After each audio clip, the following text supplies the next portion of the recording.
Ricardo Report Raw Files, another candid conversation with the top-notch student athletes, and in this case, coaches here in the DMV. Joining me today, got a very special guest, one of my all-time favorites.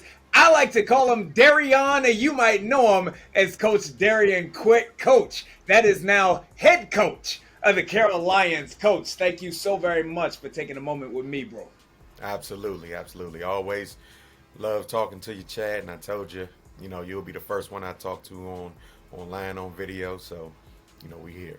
Well, I appreciate that love, bro, and that means a lot to me because, again, I feel as though you and I, our careers are somewhat connected. We both kind of came into this game at a similar time, working on the same fields out there, the GYFL, out there at St. John's at that point in time. You've done a ton since then. We've both grown, but the recent news was obviously announced that you are now the head coach at Archbishop Carroll. That's a huge accomplishment. Give me your feelings. Yeah, no, I kind of second everything that you're saying. You were one of my first interviews as a head coach when I dealt it with the eighth grade team with the Academy Cubs. So my feelings right now, I'm excited. I'm enthusiastic about it. I'm grateful. I feel blessed for this opportunity. I didn't think I would be here at this time. Is very unexpected, but what I've been telling people when they ask is, I was ready for it, and if you're prepared and if you're already kind of setting your goals and your mindset right, when the opportunity presents itself, you just jump on it and take it. And this opportunity presented itself, and I felt like I was extremely prepared for it, and my head coach really prepared me for this time.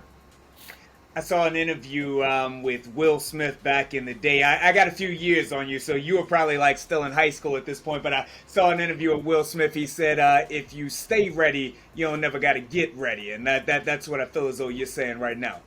Absolutely, absolutely. All right, so how long has this been in the making? I don't want you to take me too far into the kitchen and to show me too much, but like you said, I mean, you are a relatively young man, and Carroll is a prestigious program. You all have been restoring the roar. So is this something that you saw around the corner too? Did you know that this was coming down the pike? No, I didn't. I've been at Carroll now 8 years. Yeah. And I've been growing and developing since I've been there. And this is just one of those things that I don't think anybody could have predicted. With Coach Harris, he's been doing such a great job, and we've restored the roar. We're coming off back-to-back championships, and and I'm sure other people have noticed that too. And he got a great opportunity, and one of those things that you can't pass up on, just like that is for me, at this moment. So the opportunity presented itself, and I had to jump on it.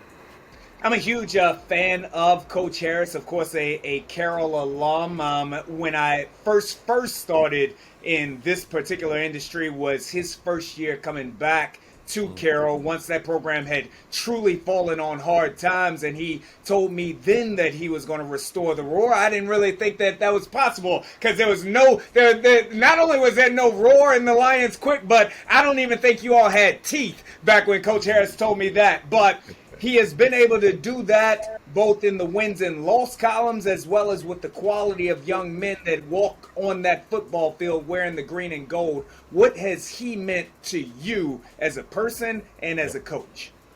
Oh man, he's my big brother. He gave me my first opportunity, coaching in high school 8 years ago. It was April 2015.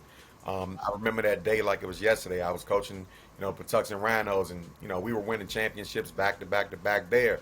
And coming over, it just was it was one of those things where we said, me and my coaching staff then, we're going to be coaching in high school, and we're going to make the most of it when we get there. So him bringing me in, at that time, and the amount of things I've learned since then has been massive. I go to training every year. I do, coaching clinics, and I do professional development on a yearly basis. Yeah. And those are the things that he's taught me. He's taught me, to take coaching as a profession and not just a hobby. And that's something that he preaches to all the coaches on the staff. Coach Rob always said he's never hired, guys who just want to be where they're at. He wants guys who are, trying to move forward in this career, and that's the thing. I remember meeting Gene Chizik. He used to coach Auburn University, up at University of Maryland. He did a presentation once, and me and him had a real good talk. He was telling me about, opportunities that I should pursue, doing college ball, and I was telling him, man, I got a family that I'm, starting up, got a wife, got a baby. I don't know about college football. He said, well, you know what, Quick, be the best high school coach you can be, and I really took him to heart. So, this is just something that lined up, and God made a way, and He made an opportunity, and, like you said, I was ready for it, and, I took it. Look, I believe fully in the saying and the premise that we make a difference. I really believe that we make a difference, and whether that's in a positive way, in a negative way, or indifferent, I believe that we make a difference. And one of the reasons why I say that you're one of my favorites, and I mean this, I've never said this to you before, is because in you I see an educated, strong, well-spoken black man who cares about his kids and the development of his kids more so than just on that football field. And I believe that that pours through in everything that you do, the idea of making a difference. When you look out there at the community's response to you getting this job, the community is thrilled for you. And I think that's because they see the same light in you, because I can't be tucked under a rug. So what is it about you and your own words that makes you the right man for this job? Yeah, I absolutely love the kids that I work with. And that's one thing. I think in our community, men have a hard time telling other men that they love them. Me and my friends, I tell my friends all the time I love them, because you never know when's the last time you're going to run into them and the last time you're going to have that conversation. And I don't want to lose someone and they don't understand or they don't know how I feel about them. That's the same way I interact with my players, with guys that I've coached. I've coached thousands of kids over the years now. And even to this day, kids hit me up when they're getting married, when they have children, when I see families of, kids that I've already coached, they still express the same love. I run into people all the time with my wife, and, she's like, how do they know you? And I said, I coached a kid years ago. It can be, a kid from 2012 when I was coaching 14U. And, those kids are 26 now. And I'm calling them kids, but, some of them are grown men and making more money than me. But, I'm just trying my best, as my mom always said to me, for me to be a productive member of society. That's one thing that I'm really trying to instill into these young men, is how to be productive citizens in society. So when it comes to me, just as a coach, what do I bring? I bring that out. I bring the best out of men. I try my best to show these guys that it's okay to, accept love from a coach, in a man-on-man relationship, and, we're able to build and grow together, and it's just one thing that I've always said is, there are a lot of emotions in this world, and there's nothing as powerful as love.